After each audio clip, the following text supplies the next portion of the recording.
हरि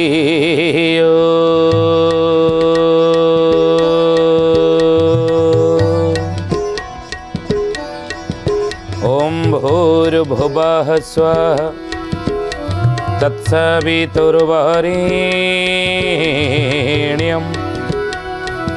भर्गो देवस्य धीमहि धियो यो नः प्रचोदयात्।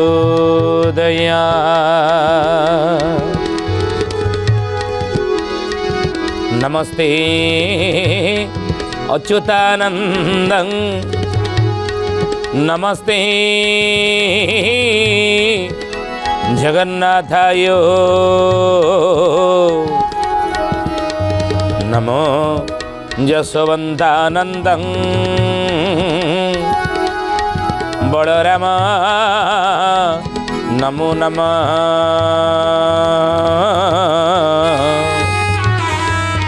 बलराम नमो नमः। बोलिए महापुरुष अच्युतानंद जी की जय। श्रद्धेयानी ज्ञानी गुणी मंडली आज मालिका वचन को आपण मानक स्वागत जनाऊँ। आज मालिका वचन रे आम आलोचना करिया जाऊे महापुरुष अच्युतानंदर आउ गोटे मालिकार ग्रंथ कौन तार ना मालिका चौतीसा महापुरुष अच्युतानंद कृत मालिका चौतीसा। आ ये मालिका चौतीसा रे महापुरुष कलिजुगर भविष्यत कहवा जाई कौन कौन गुड़िक आलोचना करजनी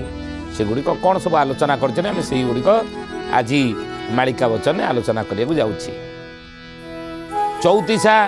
गोटे अक्षर क ठारू आरंभ करी ह अक्षर शेष करछन। प्रतिटी पद गोटे अक्षर ही आरंभ करछन। चौतीसा ये परा कहले कले निमंत्रण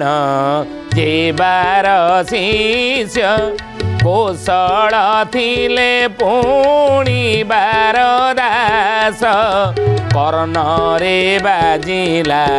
तार से जाई कहिले अच्युत करिब त्राही से कर अनुग्रह थरे जे हेमंते गमिबो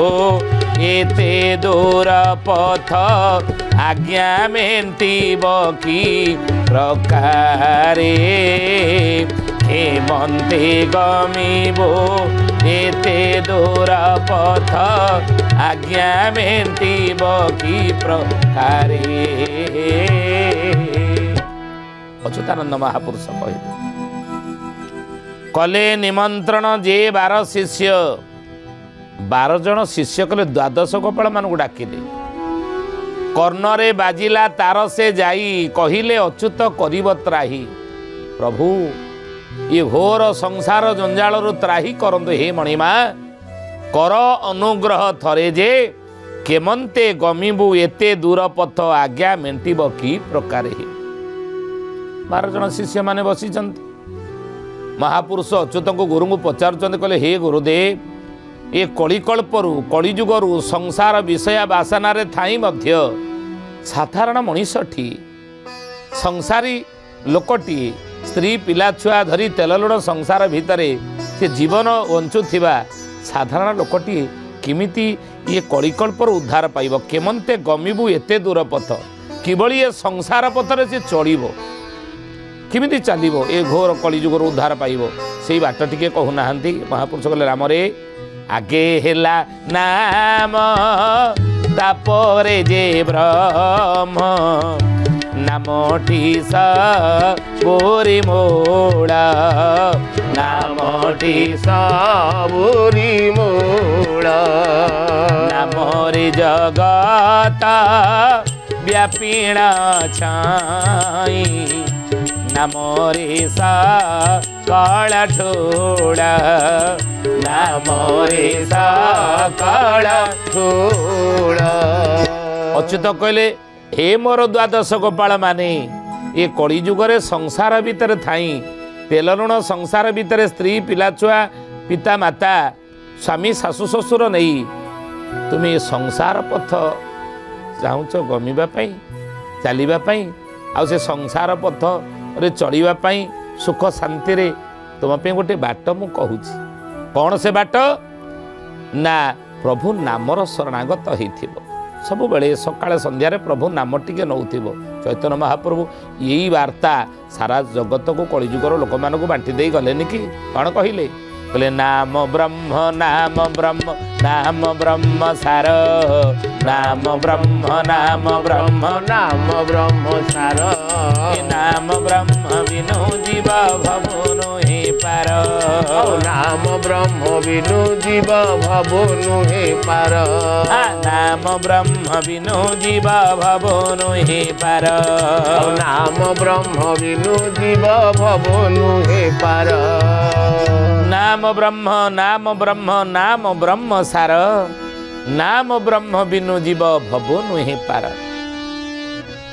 अच्युतानंद महापुरुष कहले हे द्वादश गोपाल माने तुम मानक माध्यम रे मु संसार लोक मान को कलिजुगर लोक मान को यही वार्ता दबा को चाहे जे प्रभु नाम सबले नौथा सकाळ संध्या रे कृष्ण नाम हेउ राम नाम हेउ बा गणेश प्रभुंकर नाम हेउ इष्ट जदि गणेश आपण भगवान को इष्ट रूपे ग्रहण करिछन ना नाम हेउ दुर्गा नाम हेउ काली नाम हेउ ओम भूर्भुवस्वः तत्सवितुर्वरेण्यं भर्गो देवस्य धीमहि धियो यो नः प्रचोदयात् सकाळे 5 थर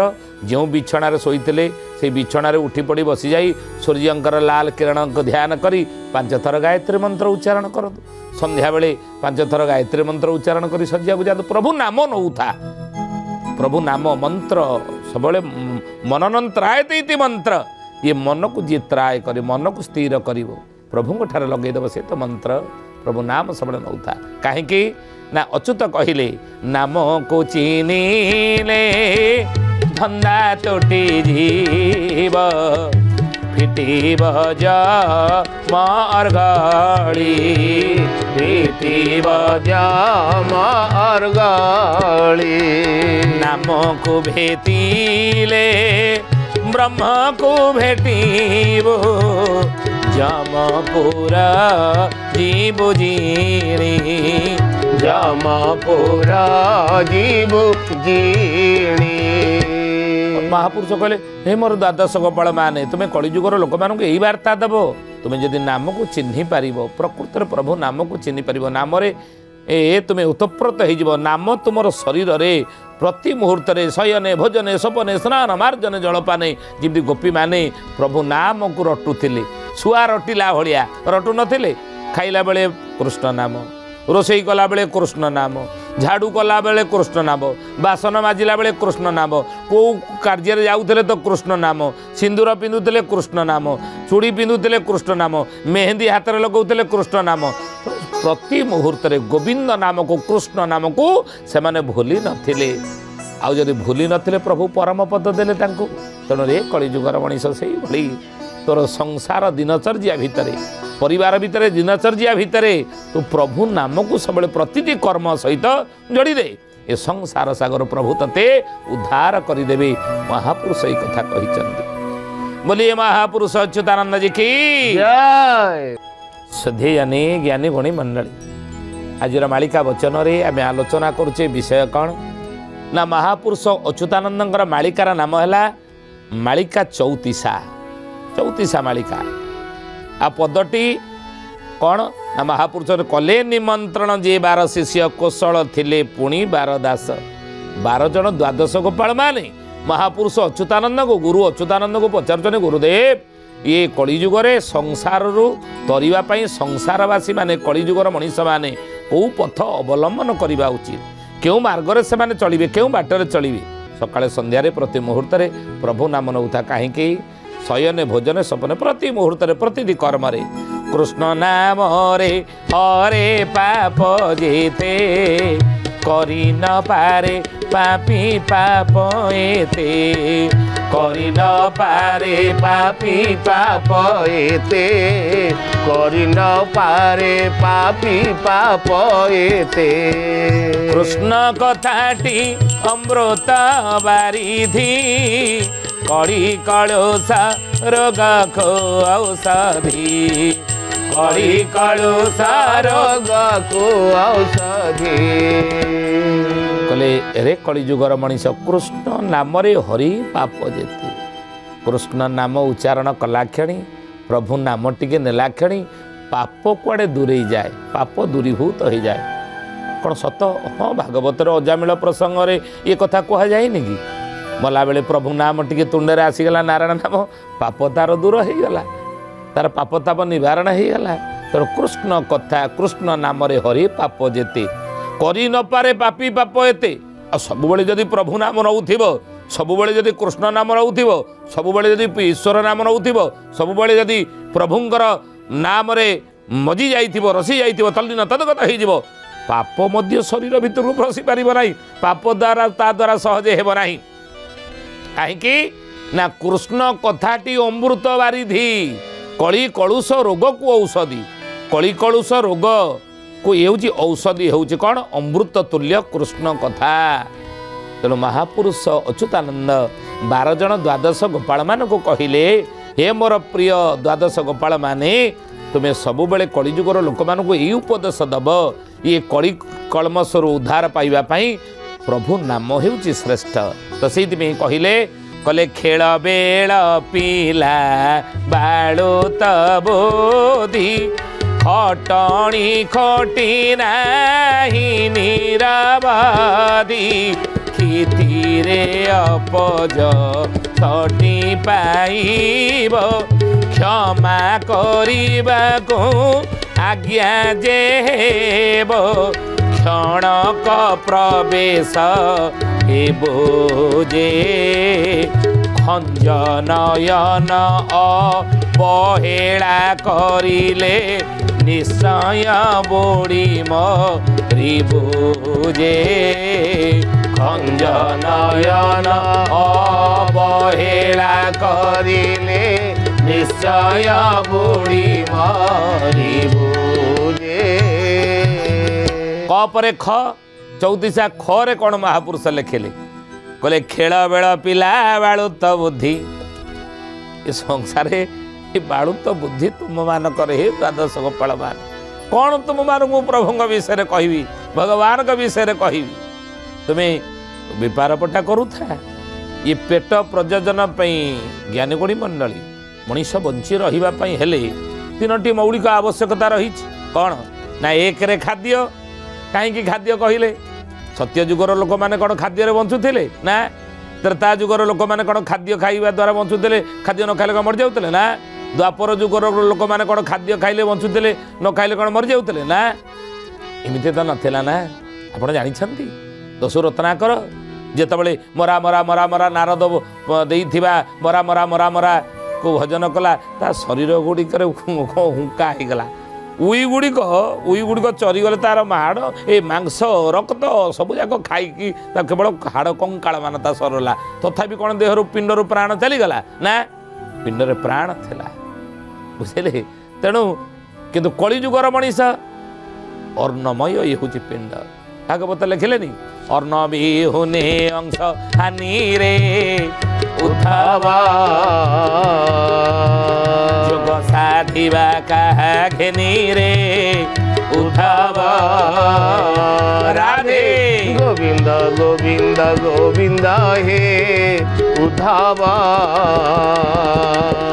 ପଦୁ ଗାଳୁଛି ମକରନ୍ଦ ହେ ଉଦ୍ଧବ। କହିଲେ ଅର୍ଣ୍ଣ ବିହୁନେ ହଂସ ହାନି, ଯୋଗ ସାଧିବା କାହା ଘେନି। ଏ ପିଣ୍ଡ ହେଉଛି ଅର୍ଣ୍ଣମୟ ପିଣ୍ଡ। ଖାଦ୍ୟ ନ ଖାଇଲେ ମରିଯିବା, ଖାଦ୍ୟ ଖାଉଛେ ବୋଲି ବଞ୍ଚିକି ଅଛେ। ତେଣୁ ମଣିଷ ବଞ୍ଚି ରହିବା ପାଇଁ ହେଲେ ପ୍ରଥମ ମୌଳିକ ଆବଶ୍ୟକତା ହେଉଛି, ହେ ଜ୍ଞାନୀ ଗୁଣୀ ମଣ୍ଡଳୀ, କ'ଣ ନା ଅର୍ଣ୍ଣ ବା ଖାଦ୍ୟ। ଦ୍ୱିତୀୟ ମୌଳିକ ଆବଶ୍ୟକତା ହେଉଛି କ'ଣ ନା ବସ୍ତ୍ର, ପୋଷାକ ପିନ୍ଧିବା ନୁହେଁ। ଆଦିମ ଯୁଗର ଲୋକମାନେ ଲଙ୍ଗଳା ହେଇକି ବୁଲୁଥିଲେ ଜଙ୍ଗଲରେ, ସେତେବେଳେ ଲଜ୍ଜା ସଙ୍କୋଚ ତାଙ୍କର ନଥିଲା। କିନ୍ତୁ ଆମେ ଶିକ୍ଷିତ ହେଇଛେ, ସଭ୍ୟ ହେଇଛେ। ଆଦିମ ମଣିଷ ସେତେବେଳେ ଲଙ୍ଗଳା ହେଇକି ଜଙ୍ଗଲରେ ବୁଲୁଥିଲା, ଲଜ୍ଜା ସଙ୍କୋଚ ତା ଭିତରେ ନଥିଲା, ଲଙ୍ଗଳା ହେଉଥିଲା ଯେତେବେଳେ। କିନ୍ତୁ ବର୍ତ୍ତମାନ ସମୟରେ ଆଧୁନିକ ମଣିଷ, ଆମେ ସଭ୍ୟ ସମାଜରେ ବଞ୍ଚୁଛେ, ସଭ୍ୟ ହେଇଛେ। ତେଣୁ ଲଜ୍ଜା ନିବାରଣ କରିବା ପାଇଁ ବସ୍ତ୍ରର ଆବଶ୍ୟକତା ଲୋଡ଼ୁଛେ, ବସ୍ତ୍ର ପିନ୍ଧିଛେ। ଏ ଦ୍ୱିତୀୟ ମୌଳିକ ଆବଶ୍ୟକତା ମଣିଷର। ତୃତୀୟ ମୌଳିକ ଆବଶ୍ୟକତା ଆମର କ'ଣ କହିଲେ ନା ବାସଗୃହ। कर्ममय जंजाल भितर परिश्रम टे क्षांत पाइबापी टे विश्राम करने ये शरीर टे चाहे कौन ना विश्राम तेणु विश्राम पाइबापी आम कौन करती आगुरी गछ मूले बसुले कि यहीकिना कौन घर चाल घर खंडे हो कोठा दी बखरा हो से करचे ना नहीं तेणु खाद्य वस्त्र बासगृह ये तीन टा आज समाज में मनीषर कलिजुगर मनीषर मौलिक आवश्यकता पलटिचे नुहे बोलिए महापुरुष अच्युतानंद जी की जय। शुद्धि जाने ज्ञानी गुणी मंडली आलोचना करुले आजिर मालिका वचन रे कौन विषय ना अच्युतानंद महापुरुषंकर मालिकार नाम है चौतीसा मालिका बा मालिका चौतीसा आ से पद कौन ना महापुरुष कहले कहले बाबूरे खेल बेल पिला बालुत बुद्धि तुम्हें हे द्वादश कपाल माने खेल बेल समय तुम समय यही समय तुम्हें मत पचारुच ब्रह्मज्ञान कथा नहीं संसार चलवार कथा कि मन रख मनीष चलियापाई हेले तीनोटी मौलिक आवश्यकता दरकार खाद्य वस्त्र बासगृह ता भीतर तुम्हें कौच प्रभु नाम नब हाँ नहीं हम आवश्यकता पूरण करूँ शरीर द्वारा संसार कर्म नीति बाटर कर सत बाटर कर धर्म बाटर कर कि प्रभु नाम नबार असुविधा कौन रही सुधी जाने ये मौलिक आवश्यकता आम जहाँ को कौचे पेट चाखेंड पूरण करने प्रथम हूँ कौन अन्न अन्नटा खाइबा आपण मैंने जानी जे 56 कोटी जीवजंतु प्रभु खाद्य योजना करिसेंती बुझिले 56 कोटी जीवजंतु 33 कोटी देव अच्युत बोले विष्णु भक्ति जार वासना थिव ये 56 कोटी जीवजंतु खाद्य योजना भगवान करिसेंती ज्ञानी गुणी मंडली खाद्य कम किंतु जीवजगत अधिका ताले बालांस केमिति करिवे ना कि उपास रहिबा दरकार प्राणी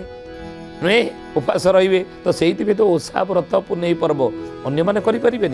गोटे गाईटी ओषा करनी गोटे कुकुरटी ओषा व्रत करें ना आज कार्तिक व्रत मुझे व्रत करी खाइबिनी कि आज एकादशी गोटे गाईटा कौन चिंता करे पशु कौन चिंता करे चढ़ई कौन चिंता करे ना आज एकादशीटा एकादशी मुझे केवल फलाहार करी कि एकादशी निर्जला करी कि खाइबिनी ना केवल एकमात्र प्राणी हूँ मनुष्य बुद्धि विचार करिवार शक्ति भगवान ता मुंड भीतर देइछन्ति मन मस्तिष्क देइछन्ति ईश्वर से होचन्ति योग्य संतान नहीं दुर्लभ मनुष्य शरीर नरक निस्तारण द्वार तेणु ये दुर्लभ शरीर मनुष्य केवल चिंता करि संसार को किमिति बालांस रे चलैबा संसार रे ये सृष्टि रे किमिति आमे ताकू गोटे बालांस रे संसार को चलैबा तेणु सेइति आपण माने ऋषि मुनि माने ओषा व्रत पुण्य पर्व सब खंजीचंती आम करवा दरकार एकादशी व्रत हो बा विभिन्न समय रविवार हो भी अन्य को बारे हो आम उपवास करवा ये व्रत धारण करवा तेणु अन्न खाद्य सेमती दिन को 5 टाइम खाईदे ना बंची रही हेले खाद्य मनीष जदि खाद्यपाई बंचला खाइबापी बंचला से तो पशु हो ना कि मनीष हूँ कौन पशु खाइबापी बंचे कि मनीष बंचापी खाइबा दरकार बंचापी जी खाद्य दरकार से खाइबा द्वितीय हूँ वस्त्र 2टी पोशाक जदि आवश्यकता आमर पूरण हो जाऊँगी 3टा पोशाक आवश्यकता नहीं आउ गोटे पोशाक दरकार ना आउ कौन ना गृहटी जदि आम 2टा घरे रहीबार आमर व्यवस्था हो जाऊँगी आम तापी 300 बखरा आवश्यकता करवा कौन दरकार 5टा जगार घर करवा कौन दरकार ना तेणु 2टी बखरार आमर चली जाऊँगी कर्म नहीं मुंड को जुआर ये आवश्यकता मेटी जाऊँगी तेणु मो गुरुदेव वेदमूर्ति तपनिष्ठ पंडित श्रीराम शर्मा आचार्य अखिल विश्व गायत्री परिवार गुरु से तो